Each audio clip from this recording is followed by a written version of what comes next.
को पार करेगा।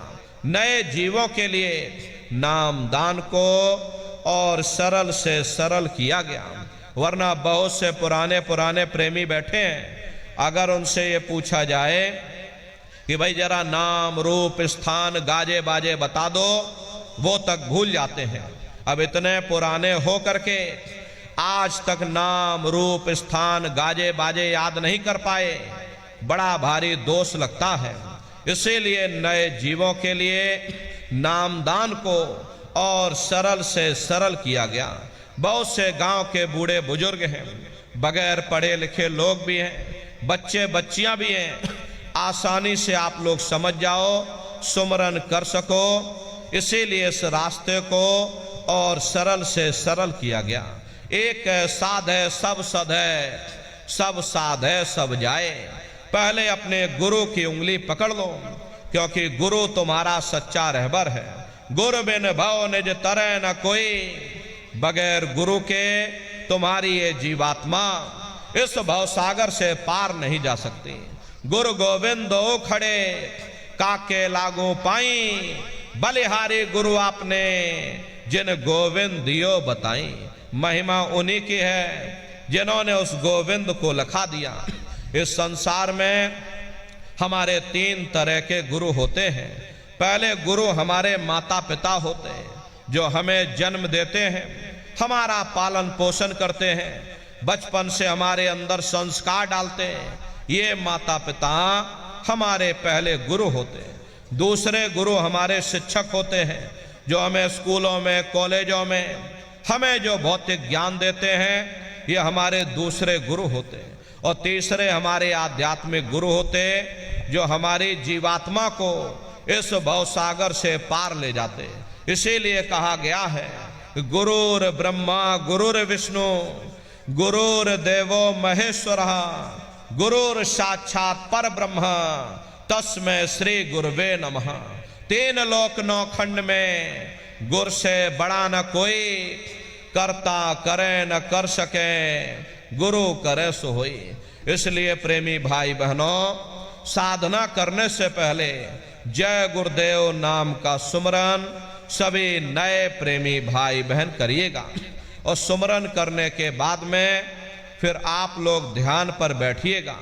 दूसरा है ध्यान, और ध्यान कहते हैं दृष्टि को एकाग्र करना, अपनी दिव्य दृष्टि को खोलना। तो कैसे आप लोग ध्यान करोगे, जरा अच्छी तरह से समझ लीजिए। अपने अपने घरों में पलथी मार करके आप लोग बैठिएगा। शरीर को टाइट मत करना। बहुत से प्रेमी गलती कर देते हैं कि ध्यान के समय अपने शरीर को बिल्कुल टाइट कर देते हैं। यदि आप अपने शरीर को टाइट कर दोगे तो ये शरीर आपका थक जाएगा, फिर शरीर ढीला पड़ जाएगा, फिर जैसे के तैसे हो जाओगे। इसलिए पहले से ही अपने शरीर को बिल्कुल ढीला छोड़ देना। जितना आराम से आप बैठोगे उतना आपके लिए अच्छा रहेगा।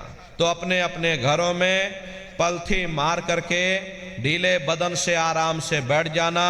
बाहर से अपनी आंख को बंद कर लेना। दोनों आंखों के मध्य भाग में दूर सामने देखिएगा तो सामने आपको अंधेरा दिखाई पड़ेगा। बस उसी अंधेरे में एक जगह पर आप अपनी दृष्टि को रोकिएगा। होशियारी यही रहे ये आंखों की पुतलियां हिलने ना पाए। शुरुआती समय में ये आंखों की पुतलियां अंदर अंदर हिलेंगी, लेकिन जब आप अभ्यास करोगे, करत करत अभ्यास ते जड़ मत होत सुजान, जब अभ्यास करते रहोगे तो आंखों की पुतलियां हिलना बंद हो जाएंगी। तो दूर सामने अंधेरे में एक जगह पर आप अपनी दृष्टि को रोकिएगा, या उस अंधेरे को ही देखते रहना। दृष्टि अपने आप अंधेरे में रुक जाएगी। उस समय किसी के बारे में सोचना नहीं, किसी के बारे में विचार मत करिएगा। ये विचार करने की आदत हमारे अंदर पहले से पड़ी हुई है। हम किसी भी व्यक्ति को देखते हैं तो देखने से पहले ही हम उसके बारे में तरह तरह के विचार करने लग जाते हैं। और रात को सोते समय भी हम कुछ न कुछ विचार करते ही रहते हैं। या तो हम भविष्य के बारे में सोचते हैं या अपने बीते हुए कल के बारे में सोचते हैं। प्रेमी भाई बहनों, ध्यान के समय पर ना आपको भविष्य के बारे में सोचना है, ना आपको अपने बीते हुए कल के बारे में सोचना है। आपको वर्तमान में जीना है। वर्तमान में जीने का नाम ही ध्यान है। तो एक टक हो करके सामने उस अंधेरे को लगातार देखते रहना। किसी के बारे में सोचना नहीं, किसी के बारे में विचार मत करना, शरीर को हिलाना डुलाना नहीं, बस सुन्न हो करके सामने उस अंधेरे को लगातार देखते रहो। देखते देखते देखते देखते एक समय ऐसा आएगा कि आपकी ये दृष्टि उस अंधेरे में रुक जाएगी। और जैसे ही आपकी दृष्टि अंधेरे में रुकेगी तो सुई की नोक के बराबर तारे की तरह चमकता हुआ बिंदु आपको सामने दिखाई पड़ेगा। और जब वो बिंदु सामने दिखाई पड़ जाए तब आप अपनी दृष्टि को उस बिंदु पर एकाग्र कर देना।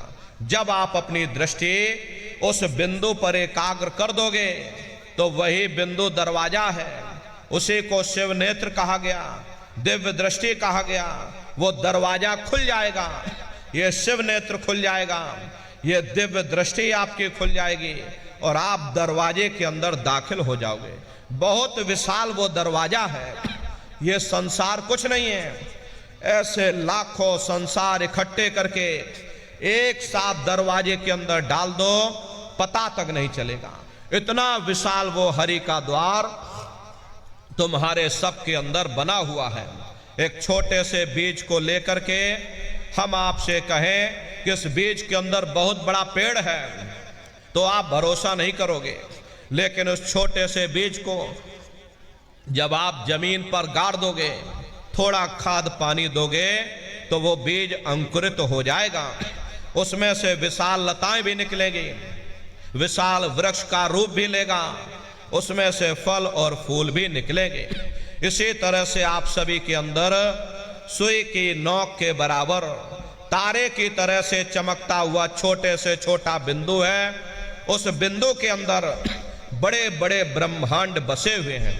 वो तारे जैसा चमकता हुआ बिंदु आपको सामने दिखाई पड़ेगा। और जब वो बिंदु सामने दिखाई पड़ जाए तब आप अपनी दृष्टि को उस बिंदु पर एकाग्र कर देना। जब आप अपनी दृष्टि उस बिंदु पर एकाग्र कर दोगे, वही बिंदु दरवाजा है। वो दरवाजा खुल जाएगा, ये शिव नेत्र खुल जाएगा, ये दिव्य दृष्टि आपकी खुल जाएगी और आप दरवाजे के अंदर दाखिल हो जाओगे। तो प्रेमी भाई बहनों, ये है ध्यान करने का तरीका। एक बार फिर से आप लोग समझ लीजिए कैसे आपको ध्यान करना है। अपने अपने घरों में पलथी मार करके आप लोग बैठिएगा। शरीर को बिल्कुल ढीला छोड़ देना, आंखों को धीरे से बंद कर लेना। दोनों आंखों के मध्य भाग में दूर सामने देखिएगा तो सामने आपको अंधेरा दिखाई पड़ेगा। बस उसी अंधेरे में एक जगह पर आप अपनी दृष्टि को रोकिएगा या उस अंधेरे को लगातार देखते रहना। दृष्टि अपने आप अंधेरे में रुक जाएगी। उस समय किसी के बारे में सोचना नहीं, किसी के बारे में विचार मत करिएगा। शरीर को बिल्कुल हिलाना नहीं, सुन्न हो करके बस सामने उस अंधेरे को लगातार देखते रहो। देखते देखते देखते देखते एक समय ऐसा आएगा कि आपकी ये दृष्टि उस अंधेरे में रुक जाएगी। और जैसे ही आपकी दृष्टि अंधेरे में रुकेगी तो सुई की नोक के बराबर तारे की तरह चमकता हुआ बिंदु आपको सामने दिखाई पड़ेगा। लेकिन वो बिंदु जब दिखाई पड़ेगा जब आपकी ये दृष्टि उस अंधेरे में रुक जाएगी। जैसे ही आपकी दृष्टि रुकेगी वो तारे की तरह से चमकता हुआ बिंदु आपको सामने दिखाई पड़ जाएगा। और जब वो बिंदु सामने दिखाई पड़ जाए तब आप अपनी दृष्टि को उस बिंदु पर एकाग्र कर देना।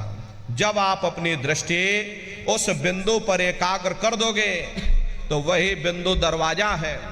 वो दरवाजा खुल जाएगा, ये शिव नेत्र खुल जाएगा, ये दिव्य दृष्टि आपकी खुल जाएगी और आप दरवाजे के अंदर दाखिल हो जाओगे। तो प्रेमी भाई बहनों, यह है ध्यान करने का तरीका। और तीसरा है भजन। गाने बजाने का नाम भजन नहीं है। नाच गाना ढोल मजीरा, अरे इसका नाम भजन नहीं है। भजन कहते हो शब्द को सुनना, उस नाम को सुनना, उस देववाणी आकाशवाणी को सुनना जो 2400 घंटे तुम्हारे सबके अंदर गूंज रही है। तो कैसे आप लोग भजन करोगे, जरा अच्छी तरह से आप लोग समझिएगा। अपने अपने घरों में एक कान में उंगली डाल करके आप लोग बैठिएगा, जैसे आपको सुविधा लगे। कुर्सी पर चाहे कुर्सी पर बैठ जाओ, सोफे पर चाहे सोफे पर बैठ जाना, या कोई तकिया इस तरह से रख लेना, दोनों कोहनी यहाँ रख करके दोनों उंगली कानों में डाल करके ये कानों को बंद कर लेना।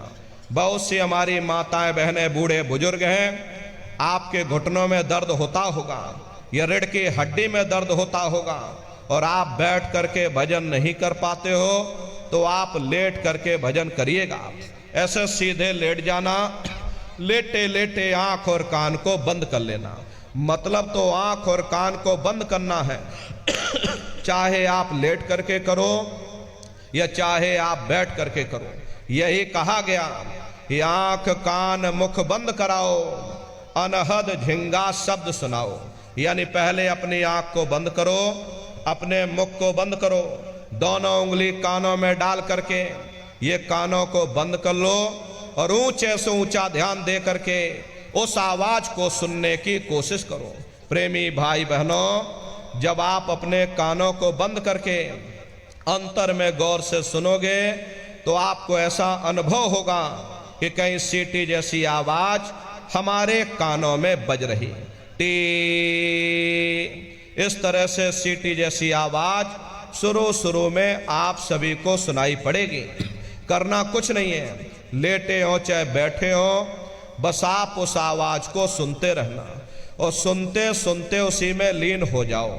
जब आप उसमें लीन हो जाओगे तो कुछ समय बाद में दोबारा आपको अनुभव होगा कि कहीं बड़ी दूर से एक महीन आवाज, घंटे और शंख की आवाज हमारे कानों में बज रही।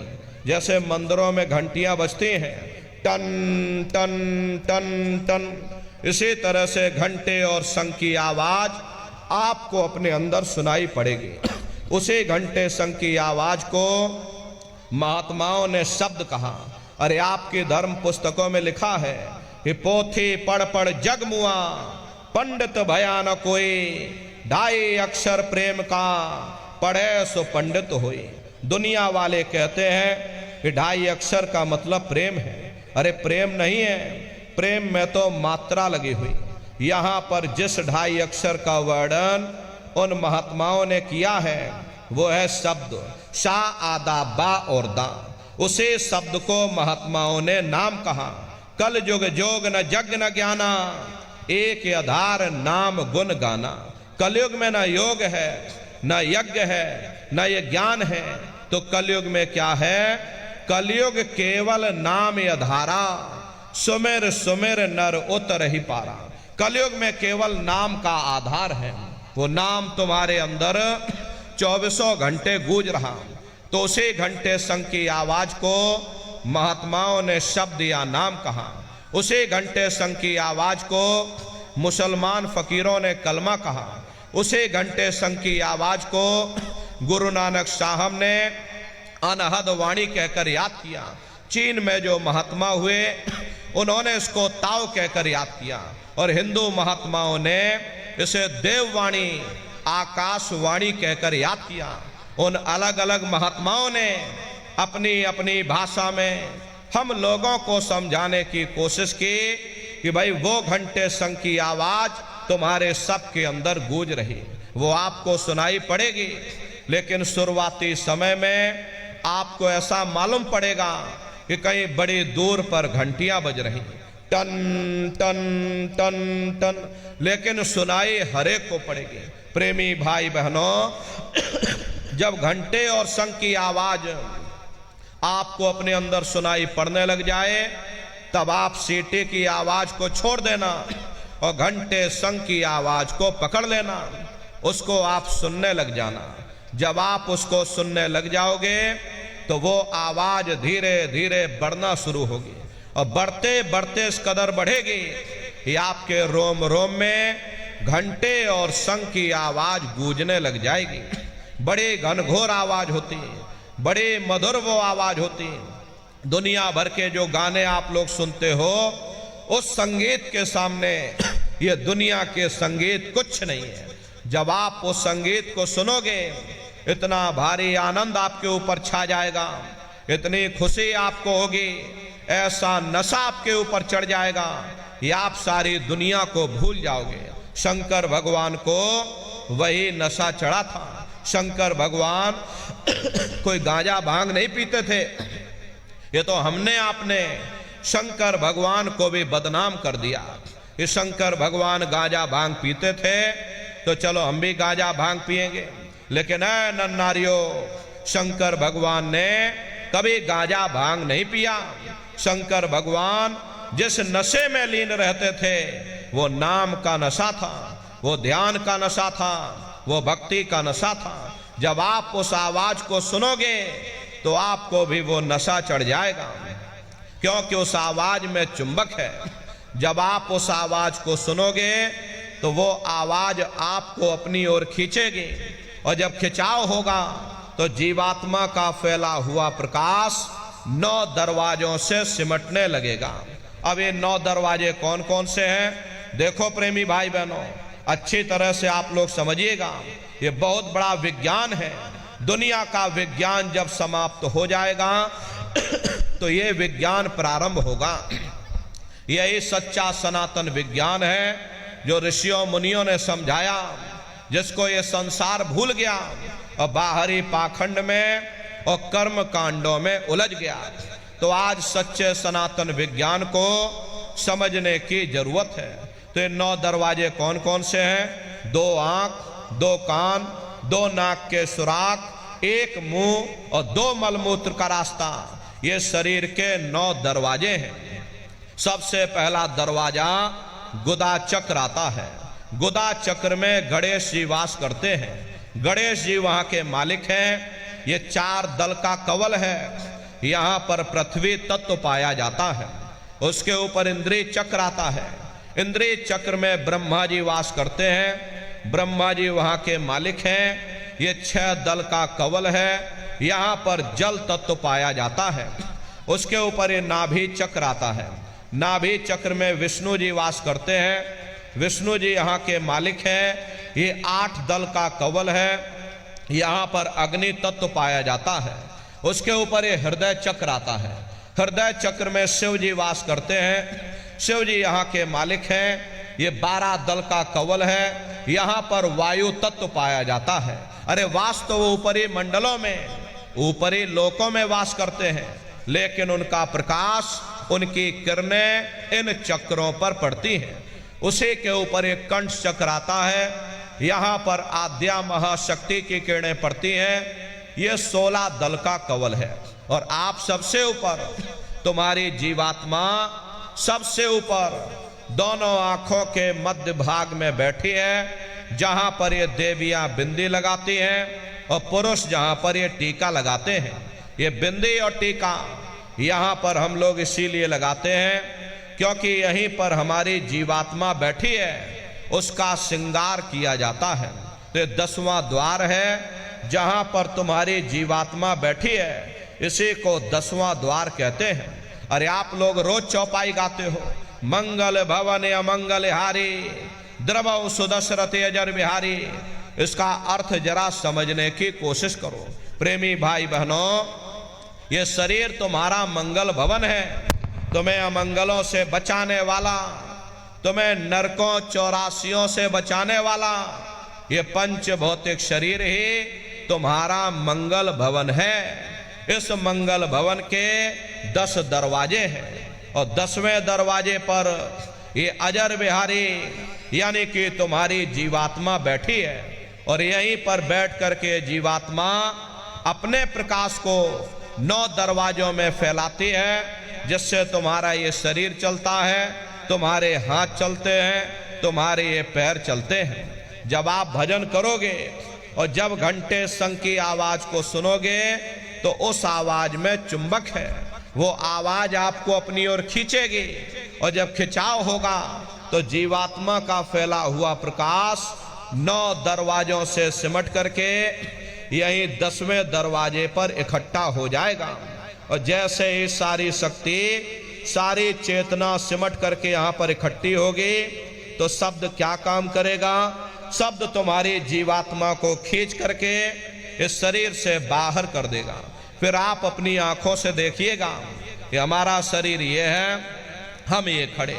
आप अपने शरीर से अलग हो जाओगे। जैसे चिड़िया होती है, चिड़िया घोंसले से निकल करके आसमानों की उड़ान भरती है और शाम को फिर अपने घोंसले में आ जाती है, ऐसे ही तुम्हारी ये जीवात्मा शब्द को पकड़ करके और ब्रह्मांडों की चढ़ाई करेगी, भगवान राम के दर्शन करेगी, भगवान कृष्ण के दर्शन करेगी और घूम करके फिर अपने शरीर रूपी घोंसले में वापस चली आएगी। प्रेमी भाई बहनों, ये ब्रह्मा विष्णु महादेव जिनकी सारी दुनिया पूजा करती है, अरे आप सभी लोग ब्रह्मा विष्णु महादेव की पूजा करते हो और पूजा करते करते आपका ये जीवन बीत गया, लेकिन कभी तुमने विचार नहीं किया भाई जिनकी हम पूजा कर रहे हैं, आखिर ये ब्रह्मा विष्णु महादेव कौन है, ये कहाँ पर रहते हैं, ये क्या काम करते हैं, अरे इनके माँ बाप कौन है, भगवान राम कौन है, भगवान कृष्ण कौन है, ईश्वर कौन है, ब्रह्म कौन है, पर ब्रह्म कौन है, ये कहाँ पर रहते हैं? तो जरा संक्षिप्त में आप समझिएगा, क्योंकि अगर हम इसका वर्णन करेंगे हमको लाखों वर्ष लग जाएंगे, एक लोक का वर्णन नहीं हो पाएगा। लेकिन संक्षिप्त में हम आपको बता रहे कि किन किन मंडलों को पार करते हुए तुम्हारी ये जीवात्मा अपने 5वें मंडल पर यानी कि सचखंड में पहुंचेगी। रास्ते में कौन कौन से देश मिलेंगे, उस देश के कौन कौन से राजा मिलेंगे, तो जरा संक्षिप्त में आप समझ लीजिए। प्रेमी भाई बहनों, जब आप भजन करोगे और जब घंटे और शंख की आवाज को सुनोगे तो उसी घंटे शंख की आवाज को पकड़ करके ये जीवात्मा ब्रह्मांडों की चढ़ाई करती है। पलक झपकते यह जीवात्मा खरबों योजन ऊपर चली जाती है। ये चांद सूरज सितारों को पार करने के बाद में सबसे पहले जो आपको लोक मिलेगा उसे महात्माओं ने शिवलोक कहा। शिवलोक तमोगुणी स्थान है, वहां के मालिक शिव जी हैं, वो पार्वती जी के साथ उस लोक में विराजमान है। शिव जी का दर्शन करने के बाद में फिर घंटे शंख की आवाज को पकड़ करके फिर जब आप ऊपर चढ़ोगे उसी के ऊपर ब्रह्मा जी का लोक आएगा। ब्रह्मा जी का लोक वो रजोगुणी स्थान है, वहां के मालिक ब्रह्मा जी हैं, वो गायत्री सावित्री और सरस्वती के साथ उस लोक में विराजमान है। और ब्रह्मा जी का दर्शन करने के बाद में फिर घंटे शंख की आवाज को पकड़ करके फिर जब आप ऊपर चढ़ोगे उसी के ऊपर विष्णु लोक आएगा। विष्णु लोक वो सतोगुणी स्थान है, वहां के मालिक विष्णु जी हैं, उनका बड़ा मनमोहक स्वरूप है, उनकी 4 भुजाएं हैं और चारों भुजाओं में शंख गदा पद्म और चक्र सुशोभित है। और आप क्षीर सागर में लक्ष्मी जी के साथ विराजमान हैं। ये तीनों देवता ब्रह्मा विष्णु और महादेव अपने अपने लोक में बैठ करके राज कर रहे। एक रचयिता है जो हम जीवों को रचता है, एक पालनहार है जो हम जीवों को पालता है, एक संहार करता है जो हम जीवों को नष्ट कर देता। एक का काम है शरीर को बनाना, एक का काम है शरीर की सुरक्षा करना, एक का काम है शरीर को नष्ट कर देना। इनकी जो माता है वो आद्या महाशक्ति है। ब्रह्मा विष्णु महादेव लोक के ऊपर वो आद्या महाशक्ति का लोक आता है, उसी को देवी दुर्गा का लोक कहा जाता। उसी लोक को पार करने के बाद में सबसे पहला देश पड़ता है, या यूं कह लीजिए कि पहली राजधानी पड़ती है, जिसे महात्माओं ने सहस दल कवल कहा। वहां के जो मालिक हैं वो निरंजन भगवान हैं। ये ब्रह्मा विष्णु महादेव ये निरंजन भगवान के ही पुत्र हैं। और ये आद्या महाशक्ति देवी दुर्गा ये निरंजन भगवान की अर्धांगिनी हैं। निरंजन भगवान स्वयं तीनों लोकों के मालिक हैं। उन्हीं को त्रिलोकीनाथ कहा गया है। हिंदू उन्हीं को परमात्मा कहते हैं, मुसलमान उन्हीं को खुदा कहते हैं, ईसाई उन्हीं को गॉड कहते हैं। ये जल एक है। जल को चाहे आप पानी कह लो, चाहे वाटर कह लो, चाहे आप नीर कह लो। इसी तरह प्रेमी भाई बहनों वो परमात्मा एक है। हम लोग लफ्जों के झगड़े में उलझे हुए हैं। घंटे और शंख की आवाज जो हर इंसान के अंदर गूंज रही वो आवाज उन्हीं के मुखार बिंद से हो रही। निरंजन भगवान का जो स्वरूप है वो ज्योति स्वरूप है। हजार बाती की अखंड ज्योति वहां पर बराबर जल रही। अरे हम लोग यहाँ पर ज्योत जलाते हैं, इस ज्योति में तेल की जरूरत पड़ती है, बाती की जरूरत पड़ती है। तेल बाती खत्म हो जाए ज्योति आपकी बुझ जाएगी। लेकिन वो अखंड ज्योति वहां पर ऐसी जल रही जिसमें ना तेल की जरूरत है और ना बाती की जरूरत है। अरे महात्माओं ने लिखा है उल्टा कुआ गगन में तिसमें जरे चिराग, तिसमें जरे चिराग, बिना रोगन बिन बाती, 6 ऋतु 12 मास जरत रहे दिन राती। सतगुर मिले जो होए ताहि की नजर में आवे, बिन सतगुर नहीं कोई वाह को दर्शावे। वो अखंड ज्योति ऐसी है जिससे पूरा ब्रह्मांड प्रकाशवान हो रहा। जितने भी अवतारी शक्तियां आई भगवान राम आए, राम को वहीं से नीचे उतारा गया। इसीलिए उस देश को अयोध्या नगरी या कौशलपुर देश भी कहा जाता है। अरे गोस्वामी जी महाराज जब साधना करके वहां पहुंचे तभी गोस्वामी जी महाराज ने रामचरित्र मानस में लिख दिया। देखो प्रेमी भाई बहनों, रामचरित्र मानस में गोस्वामी जी महाराज ने जो भी लिखा है वो सब अंतर का भेद लिखा। जब उन्होंने साधना किया, साधना करके जब ऊपर गए, जो कुछ उन्होंने ऊपर जाकर देखा वो रामचरित्र मानस में लिख दिया। अरे आप लोग ऊपर गए नहीं, आपने कुछ देखा नहीं, इसीलिए आप अर्थों को समझ नहीं पाते हो और अर्थ का अनर्थ कर देते। तो क्या लिखा गोस्वामी जी महाराज ने? देखिए गोस्वामी जी महाराज रामचरित्र मानस में लिखते हैं कि मुदो नैन त्रिशत में भयो, पुण्य चितवत कौशलपुर गयो। जब मैंने अपने बाहर की आंख बंद की, मेरी अंतर की आंख खुल गई और मैं क्या देख रहा हूं, मैं कौशलपुर देश में पहुंच गया। मोह विलोक राम मुस्काई, मुझे देख करके भगवान राम प्रसन्न हो गए। उन्होंने ऊपर जाने का मुझे रास्ता दे दिया। मैं ऊपर जा करके क्या देख रहा हूं, उधर माज सुनंडज राया, देखे बहु ब्रह्मांड निकाया, अति विचित्रता लोक अनेका, रचना अधिक एक तेका।